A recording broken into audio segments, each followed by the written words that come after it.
আসসালামু আলাইকুম রহমতুল্লাহি ওয়া বারাকাতুহু। যে যেখান থেকে আমার ভিডিও দেখছেন সকলকে আন্তরিক অভিনন্দন, শুভেচ্ছা ও ভালোবাসা। আমি মোহাম্মদ শিব্বির আহমেদ, চ্যানেল বাংলা 78 থেকে বলছি। এখানে ইনকিলাব একটি নিউজ, এখানে লেখা বলা হয়েছে, এবার মাতৃভাষা দিবসে আওয়ামী লীগের হাস্যকর কর্মসূচি নেট দুনিয়ায় ট্রল। খবরে বলা হয়, আন্তর্জাতিক মাতৃভাষা দিবসে হেলমেট পরে শহীদ মিনারে পুষ্পার্ঘ অর্পণ করে সামাজিক যোগাযোগ মাধ্যমে হাস্যরসের খোরাক হয়েছে নিষিদ্ধ সংগঠন ছাত্রলীগ। গোপালগঞ্জ কোটালীপাড়া উপজেলা ছাত্রলীগের শ্রদ্ধাঞ্জলি নিয়ে আওয়ামী লীগের ভেরিফাইড ফেসবুকে দেওয়া এই পোস্টে অধিকাংশই হা হা রিয়াক্ট দিয়েছেন।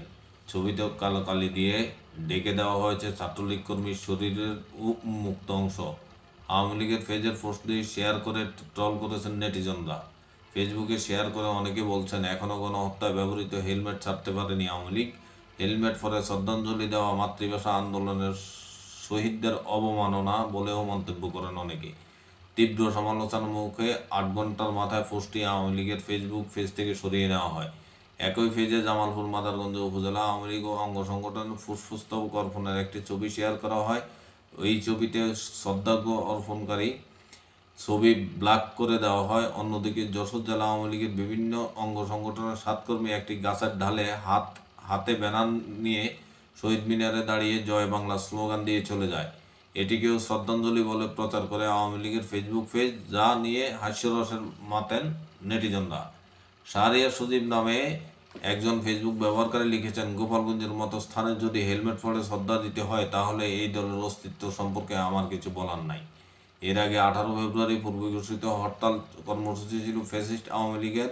গণহত্যা চালিয়ে হাসিনার ভারত ফালানোর পর আওয়ামী লীগের এটা ছিল দ্বিতীয় হরতাল। অথচ রাজধানী ঢাকা সহ সারা দেশের মানুষ তো টেরই পায়নি। জনরোষ থেকে বাঁচতে বিদেশ পালিয়ে গেছে দলটির বেশিরভাগ শীর্ষ নেতা। দেশে থাকা বাকি নেতাকর্মীরাও রয়েছেন আত্মগোপনে। এমন অবস্থায় গায়েবী কর্মসূচি দিয়ে ফেসবুকে ট্রলের শিকার হয় ফ্যাসিস্টরা। জানা যায়, হরতালের আগের দিন রাতে মানুষ মধ্যরাতে যখন গভীর ঘুমে নিমগ্ন, তখন হাস্যকর এই কর্মসূচি পালন করা হয়। তাই কেউ টের পায়নি যে দেশের কোথাও হরতাল কর্মসূচি পালিত হয়েছে।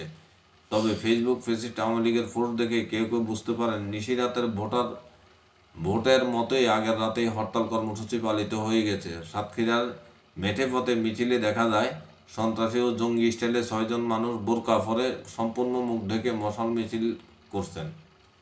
এ ছিল আওয়ামী লীগের ভাষা শহীদদের শ্রদ্ধা জানানোর নমুনা। ভালো থাকবেন। আসসালামু আলাইকুম।